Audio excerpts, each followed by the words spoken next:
Well, today I've decided to try to see if I can add power brakes to a 55 Dodge. And nobody really makes a direct bolt-in kit for this. I've kind of toyed around with some different ideas for retrofitting kind of universal brake boosters and things like that. Right now she's just got manual brakes on her. It's just like a, upgraded from the single pot master cylinder to the dual, but it's just a manual brake master cylinder off of a late 60s Mopar. But I did find that Summit had this kit. It says it was for the later B bodies and E bodies and that kind of thing. And from what I can tell from the pictures and the measurements, pretty much everything seems to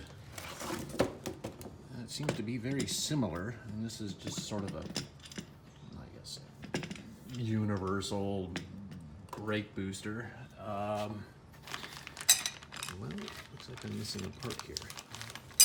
But, I mean, that master cylinder that's in there came off of one of these cars, so I know the bolt pattern on the firewall is at least correct. The only thing I had to modify to make that fit was the length of the pedal to, the pedal push rod. So, I think this actually comes with a few different lengths of replacement push rods, which are going to be nice because I kind of want to take that. That pedal height is kind of high. I think I want to take that and lower it down, so that's just a little easier to get on. But yeah, let's see where that other part is at here. Yeah, here it is. So yeah, I mean it just bolts to the firewall, this location, and of course you've got a this here. This gives you the mechanical advantage, so to the booster from the pedal. So this should be interesting. I'm hoping I really don't have to do a lot of work to make this fit, but we shall see. First things first, I've got to get in here and unbolt this push rod from the pedal. And like I said, I want to keep this pedal, see if I can get a little bit more lower to the floor. But then I do have some AC hoses there, which might be a concern, but I don't know, we'll figure that out when we get to that point.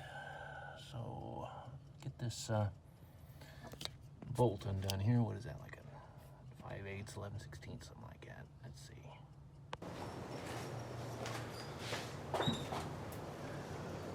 Okay, let's see if we can get this master cylinder disconnected from the firewall.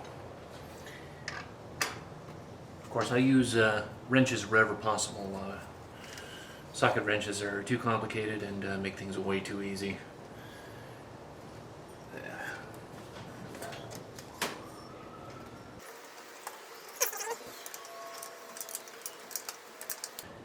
So hopefully, I can just take this, temporarily move it out of the way, and do a test fit on that the power booster mounting bracket.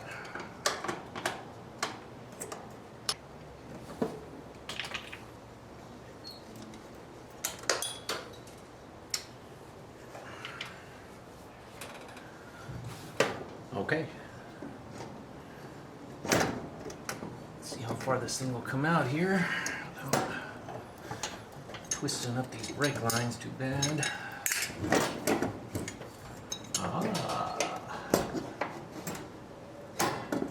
Looky there.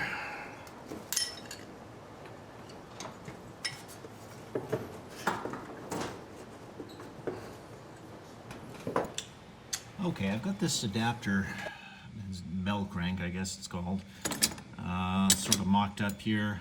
There is some vertical adjustment, but honestly, even down here at the, I guess it's not quite at the lowest setting.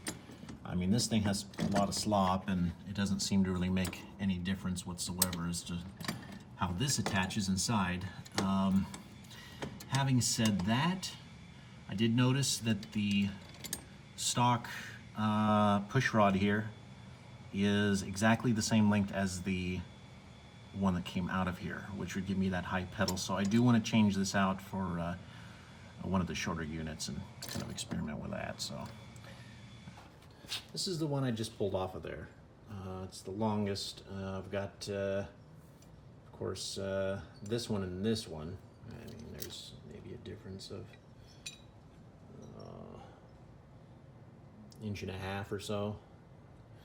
So that thing's got to come back off to install this little baby booty here. And looking at the directions, it does say that some of the pedal height is actually adjusted via the threaded rod on the booster. And so that would be this. And it looks like it's saying it's just sort of like trimmed to fit. Okay, I've got the shortest rod on push. Listen to the neighbor. Boy, you think I'm obnoxious? I've got the shortest push rod on here that came with the kit, and I can already tell that that pedal position is going to be right about where it was before, because these are already pretty close. But it's neither here nor there. So okay, I see what's going on here.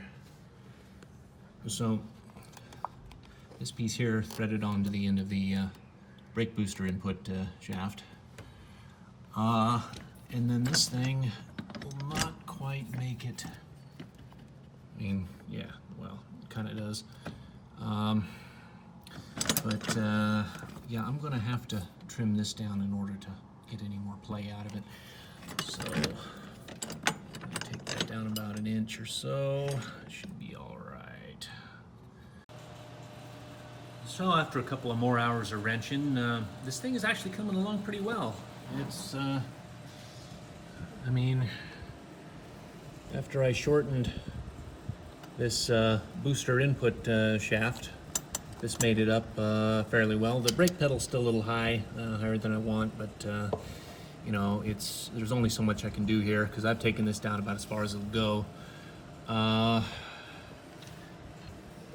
Because of this shift linkage, this barely clears. I had to move, well, instead of tighten this down here, but I had to move this bracket all the way up, which doesn't seem to inhibit the operation of the brake any.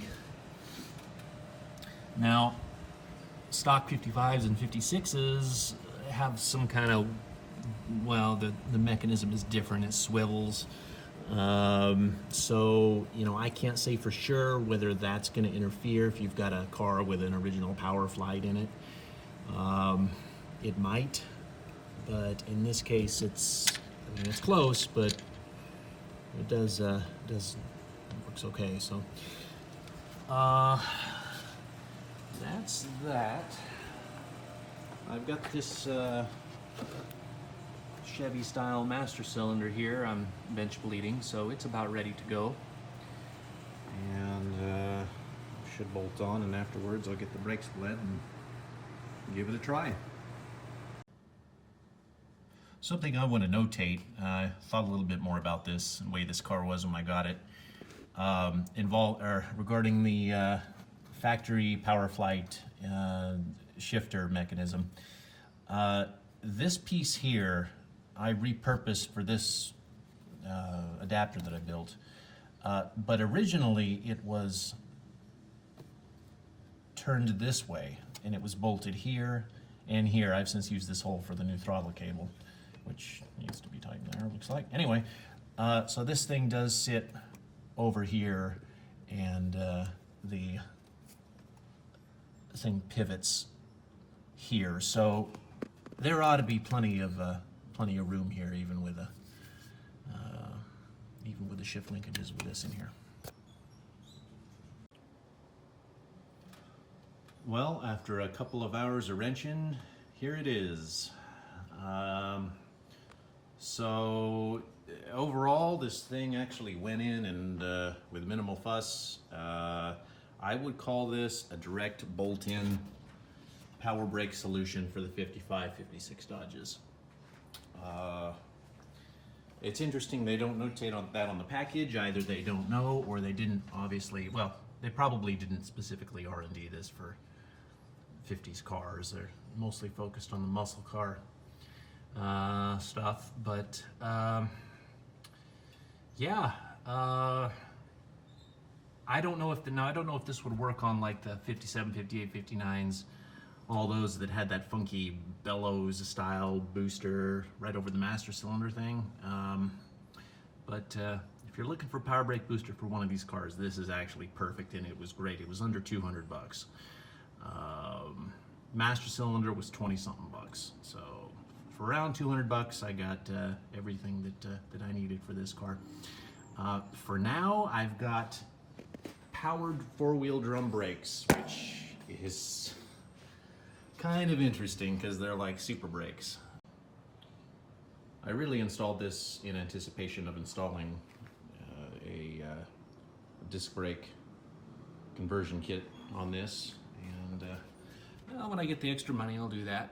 But when that's done, of course, I'll put a regular proportioning valve on this and everything. And you see the way this is I've got just a couple of 10-pound, what do they call these things? Not proportioning valves, they're residual pressure valves, which are absolutely essential for this. If you ever put a dual pot master cylinder on an old car that had a single pot master cylinder, you're gonna have to put these residual pressure valves in. Otherwise, your pedal's always gonna be mushy and it's gonna be low. So there you go. This was a tremendous success.